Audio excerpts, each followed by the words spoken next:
O Senhor esteja com todos. Ele está no meio de nós. Proclamação do Evangelho de Jesus Cristo segundo João. Glória a vós, Senhor. Ao anoitecer daquele dia, o primeiro dia da semana, estando fechadas por medo dos judeus as portas do lugar onde os discípulos se encontravam, Jesus entrou e, pondo-se no meio deles, disse: a paz esteja convosco. Depois dessas palavras, mostrou-lhes as mãos e o lado. Então os discípulos se alegraram por verem o Senhor. Novamente Jesus disse: a paz esteja convosco. Como o Pai me enviou, também eu vos envio.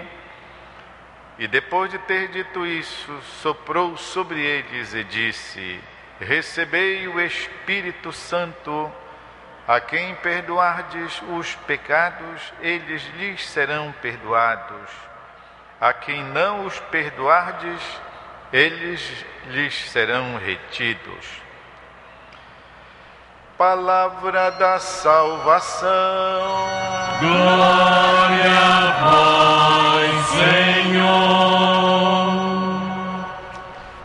Meus irmãos e irmãs, frequentadores da Santa Missa das 6h30 da manhã em nossa Basílica Santuário, irmãos e irmãs dizimistas que hoje, na Santa Missa que lhes é dedicada, vieram devolver o seu dízimo para a obra de Deus. Você, irmão, irmã, que acompanha a transmissão da Santa Missa em sua casa, seja bem-vindo.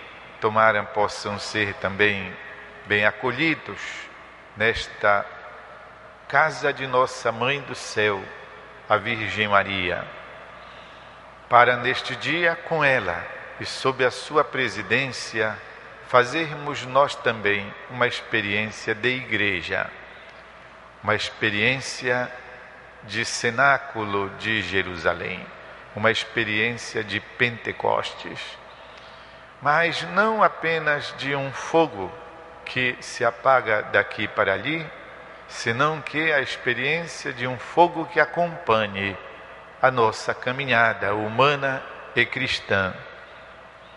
A finalidade da celebração da festa do Espírito Santo é esta. Embora lembremos um fato do passado, como ouvimos na primeira leitura, aquele dia maravilhoso lá em Jerusalém, nós, todavia, precisamos rememorar, reacender este dom que já está em nós. Nós já recebemos o dom do Espírito Santo desde a nossa criação, quando fomos criados. O Espírito de Deus já está em nós, porque a criação possui do Espírito de Deus. Ela sai das mãos de Deus, sai do coração de Deus, já tem o selo de Deus. Os antigos teólogos da nossa igreja, sobretudo os padres gregos, diziam isso. Nós já possuímos em nós, desde a criação, desde o concebimento, as sementes do Verbo. Era um modo de dizer: Deus já está em nós, também quando ainda não fomos batizados. E quando fomos batizados, melhor ainda, mais ainda, se completou em nós esta intensificação da presença do Espírito. Depois, quando fizemos a renovação das promessas do Santo Batismo, que a gente faz por ocasião da primeira Eucaristia, depois quando recebemos o sacramento da confirmação ou crisma, em que o bispo, ungindo nos diz: recebe por este sinal o dom do Espírito Santo. E todas as vezes que nós reacendemos esse Espírito em nós, seja quando nós oramos, seja quando nós participamos dos sacramentos e recebemos a renovação dos sacramentos da iniciação, como é a Santa Confissão, a Santa Eucaristia. Todas as vezes que nós somos capazes da caridade, do bem, todas as vezes que lemos a Escritura, todas as vezes que renovamos em nós de algum modo, como pela oração, este Espírito, ele se reacende em nós.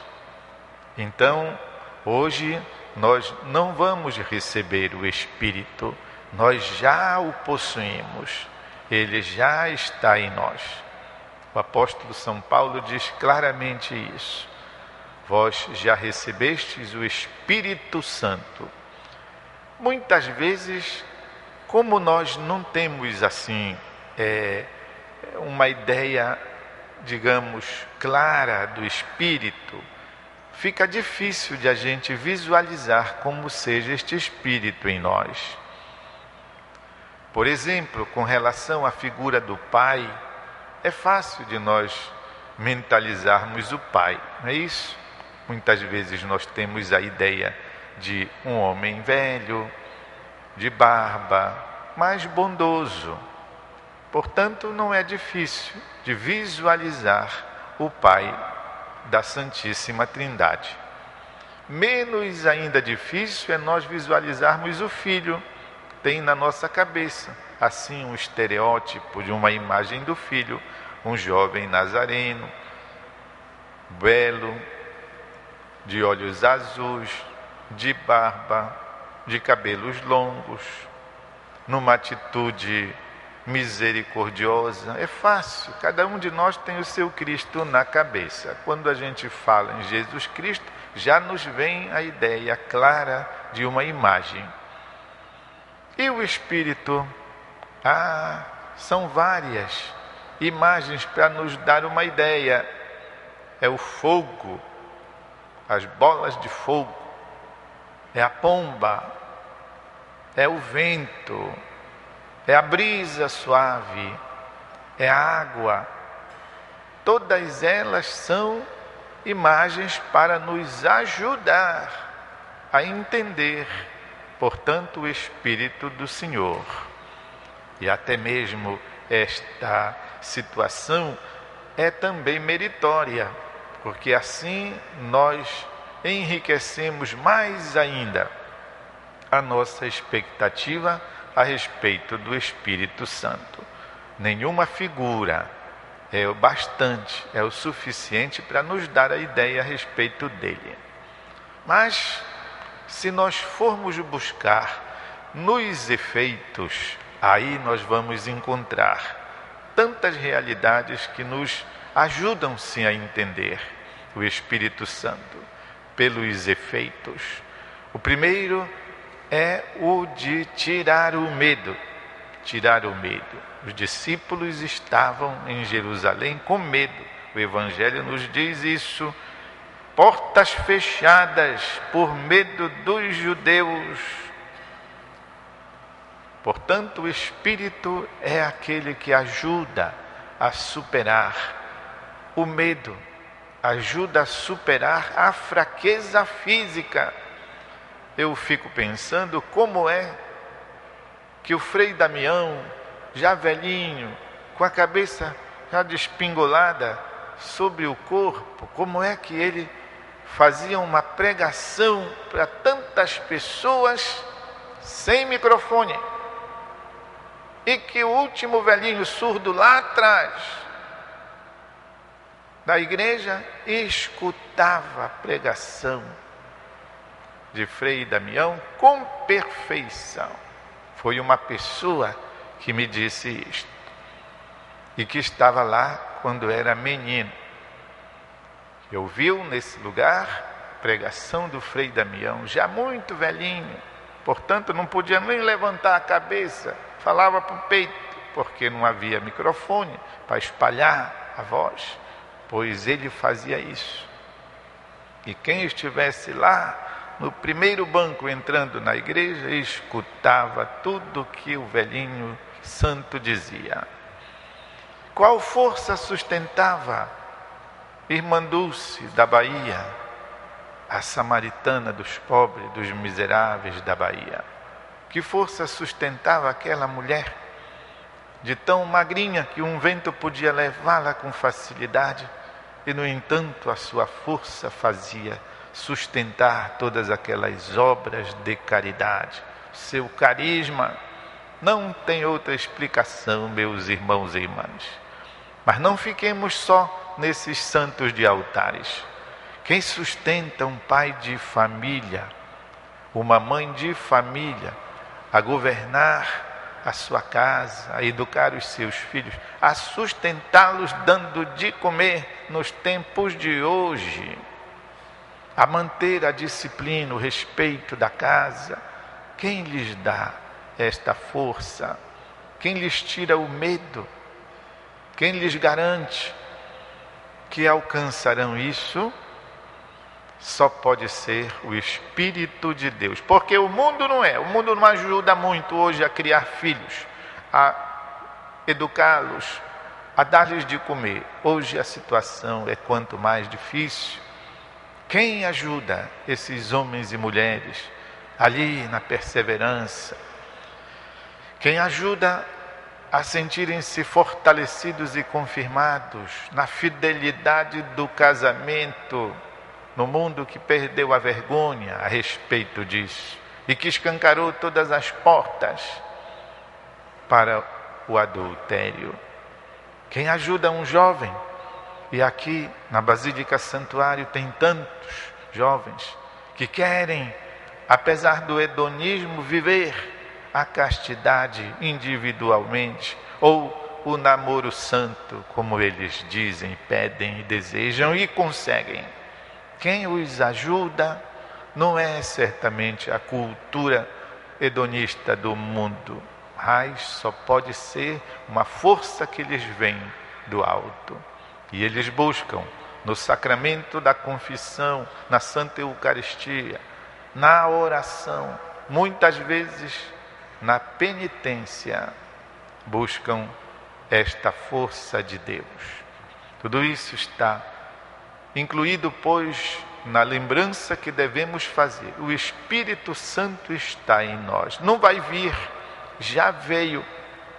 Nós estamos apenas na liturgia odierna, lembrando aquele acontecimento que marcou o início da igreja.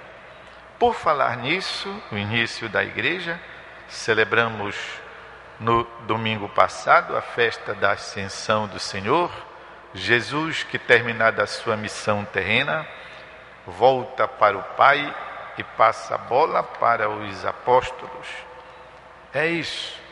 Nós estamos, portanto, vivendo o tempo dos apóstolos, guiados pelo Espírito Santo, obedecendo a palavra de Jesus, o seu comando. Ide pelo mundo inteiro.